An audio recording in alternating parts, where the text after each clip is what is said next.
Hey everyone, Ryan Young, KAATARO Jiu-Jitsu. I hope you're doing well. Today what I wanted to cover is how to deal with habits. And you don't have to necessarily deal with a habit. Let's kind of change a little bit. The presence of habits kind of tells us a lot.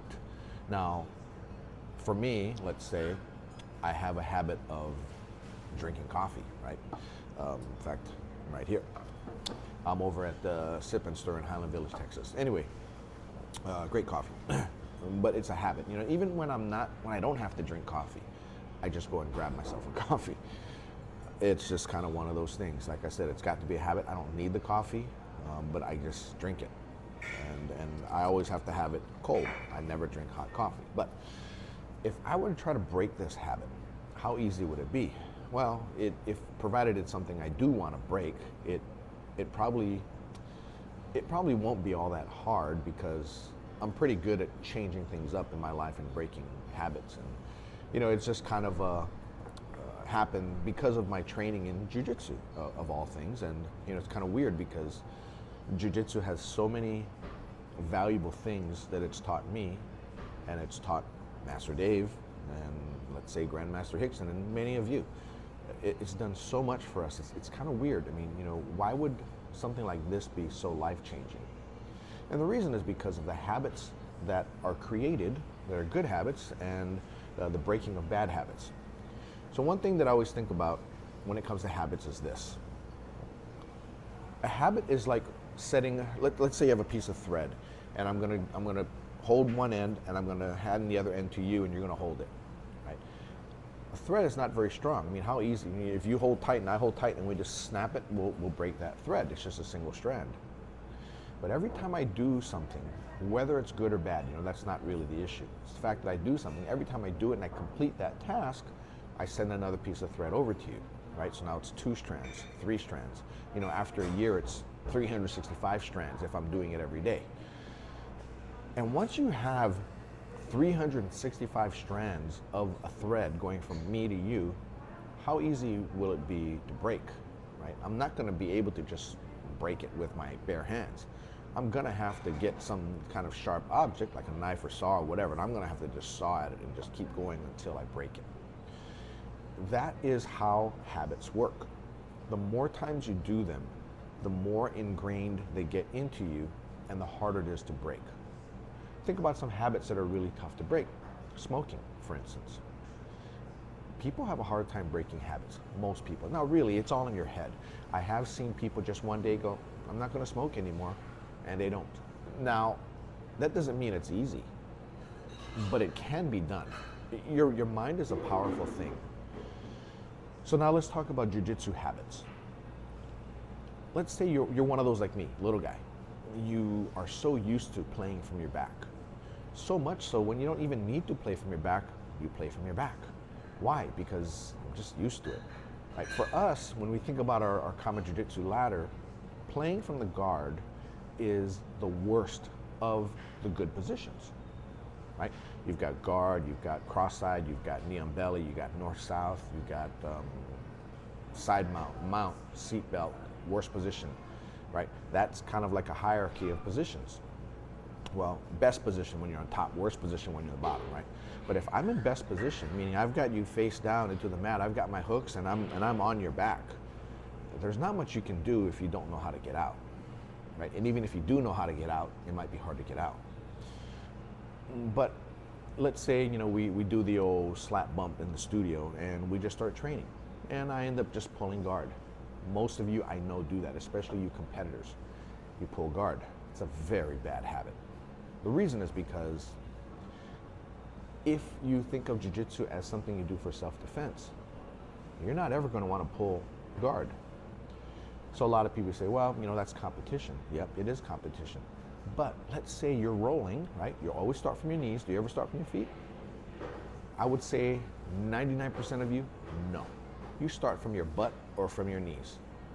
Slap bump and you go, right? And even in our studio, right? We do start from our feet, not all the time. And for the older people, the reason is because of the likelihood, not the possibility, but the likelihood of injury. Because when you have older people who are not used to, say, judo, or haven't done jiu-jitsu from when they're a little kid, they're not used to landing on the ground. And in fact, I take it back. I say little kids doing jiu-jitsu because today, when I go to tournaments, I see kids getting slammed all the time, and head hits the ground, and not knocked unconscious. Thank God I haven't seen one of those, but I see them like holding their head. They're like, oh, my head. They start crying, and the reason is because they start on their butts and their knees all the time. The habit is to start on your butt and your knees, whereas our kids and teens, they always start on their feet. That's the habit. The funny thing is, if you try to start sitting down or on your knees with a kid or a teen in our class, they'll kind of look at you like, "What are you doing? Get up!" But that's the habit we've ingrained in them. So that way, when they're adults, they can be comfortable standing from their feet. So back to pulling guard. It's a habit that it's okay in a competition because there's no penalty to doing that. However, in a fight, you're not going to do it. You're going to go, oh, number one, I'm standing on the street here, I'm in a parking lot, I'm not going to pull guard. But the problem is, for every interaction you do on the mat in jiu-jitsu, let's say you have 300 interactions in a week, right? So, slap, bump, boom, matches, sparring sessions, whatever. 300 might be a lot, but let's say you have 300. How many of those 300 do you actually start from your feet, where you get to a clinch and you execute a nice throw or a takedown, right? I'd say very few. I'd say for the majority of you, out of 300, you might have one, right? And that means that if you're in a street confrontation, you're on your feet in the parking lot, you're not gonna know what to do, right? So that habit of pulling guard all the time and playing and rolling, it's doing you a disservice. So you need to break that habit. So how do you break that habit? Well, if your jiu-jitsu school doesn't ever do stand-up stuff, then you might want to set some time aside, pull some guys aside and say, hey, look, let's just do takedowns. Let's do hard takedowns. Set up some crash pads somewhere and just practice throwing each other on that. Practice landing.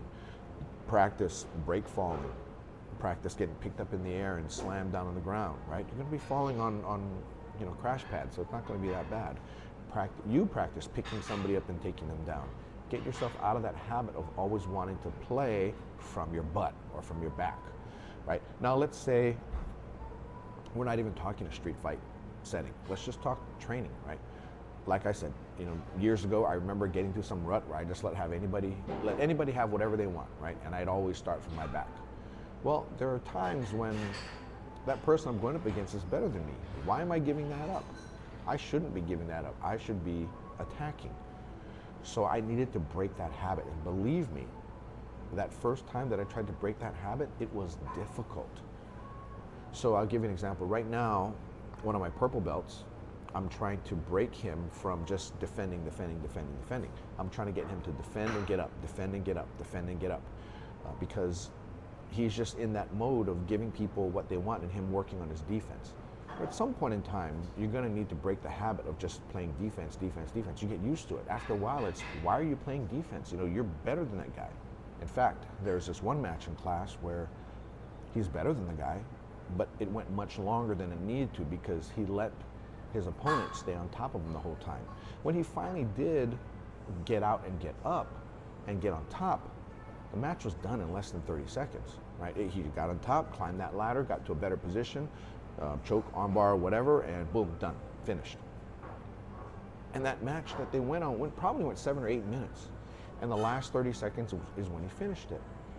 But watching that whole thing, in our private this morning, I'm telling him, dude, get out and get up. Get out and get up. So that's a mentality, that's a habit. That's not anything that he's stuck in the bottom. You're never really stuck in the bottom if you're doing your defense correctly. So like I said, that's a habit.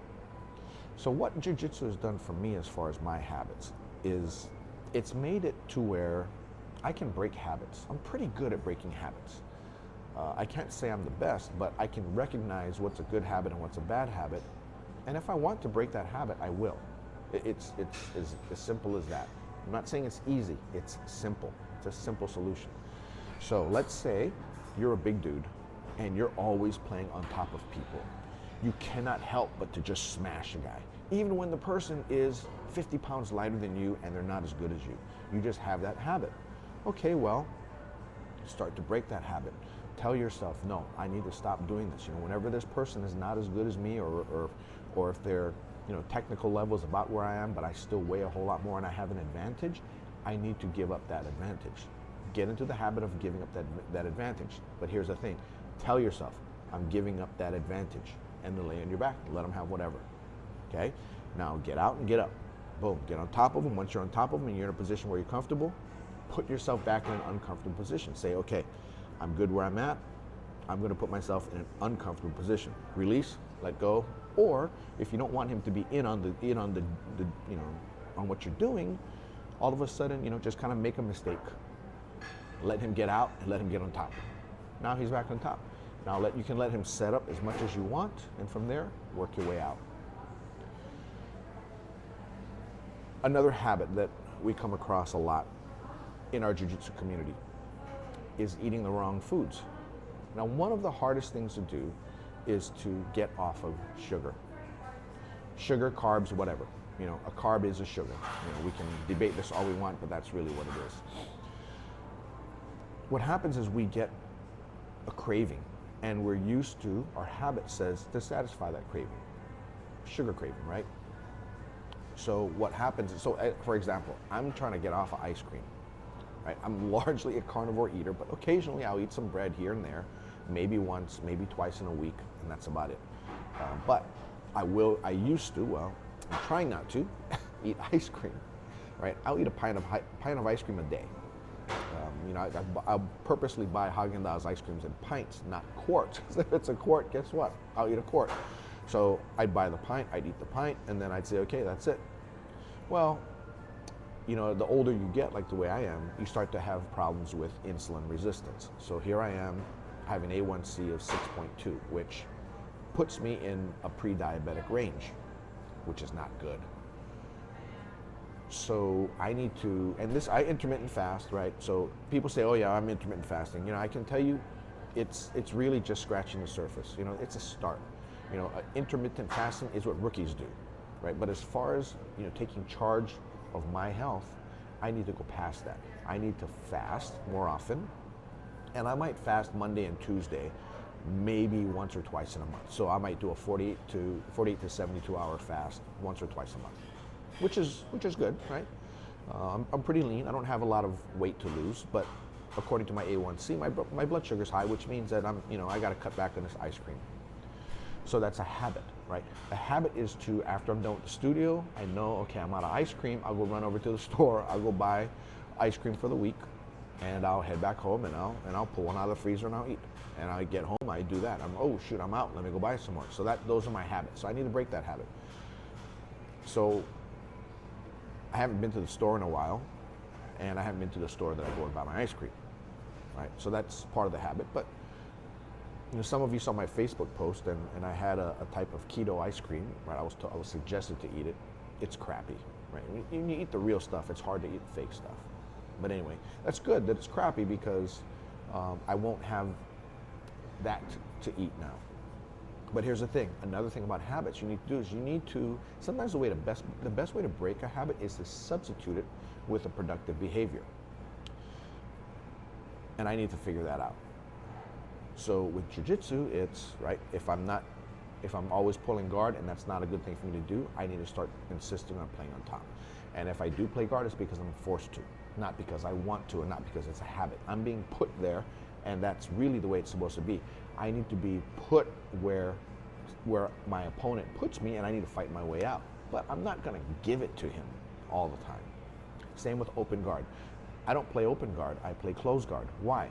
Because you're gonna have to earn the right to play my open guard. After you break my closed guard and open my guard, then we'll play open guard. But most schools today, especially all the competition schools, they give you the open guard. They spot you the open guard. And what that does is it makes it to where, you can't choke anymore, you can't armbar. I guess you could sweep, and if I give you my leg, then you could take my leg. But I know what the options are for you now, because I know chokes and arm bars are pretty much out of the equation from an open guard, especially somebody when you base and posture. Anyway, I've given you a little bit of what I'm going through. Perhaps you can let us know in the comments below what you're going through as far as your habits. But Jiu-Jitsu is such a great tool that you can use in other parts of your life to be able to break habits, because if you can't break a habit of, getting your ass kicked, then you're not going to be able to break any habits. So I've been doing this for a while, as have a lot of you, and those of you who are brand new, you're going to learn some pretty valuable skills in your training. So you have a lot to look forward to. Anyway, that's all I got for you guys today. Please come visit us at any one of our campuses. We have one in Flower Mound, Texas, which is Dallas, Texas. We have one in Austin, Texas. And we have our main California campus in Irvine, California. Also, come and visit us at KAATAROJiu-JitsuOnline.com. Anyway, we'll talk to you soon. Take care. Happy training. Bye now.